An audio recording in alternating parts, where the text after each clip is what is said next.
Okay. तो guys इस वक्त बज रहे हैं रात के 12 और हम लोगों को लगी है भूख। तो हम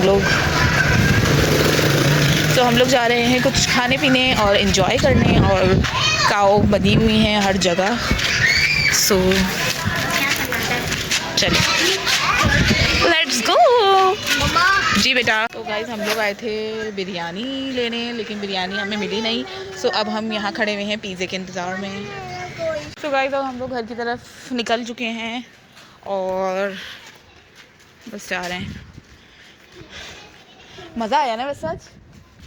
कल फिर निकलेंगे इसी वक्त, मज़ा आता है यार। क्यों वो देखो क्यों अच्छा एक दफ़ा और बोल, एक दफ़ा और बोल भैया मस्ती क्यों ना हुई है चाची ये ट्यूशन वाली इसका घर है, आप देखिएगा। ये देखिए यहाँ ये पढ़ती थी। सो गाइस मैं अपने मिनी ब्लॉग को यहीं पर जो है वो एंड करूँगी। मुझे इंस्टाग्राम पे लाजमी फॉलो करें ताकि आपको मेरी जो रील्स हैं वो ज़्यादा मिलें। अल्लाह हाफ़िज़।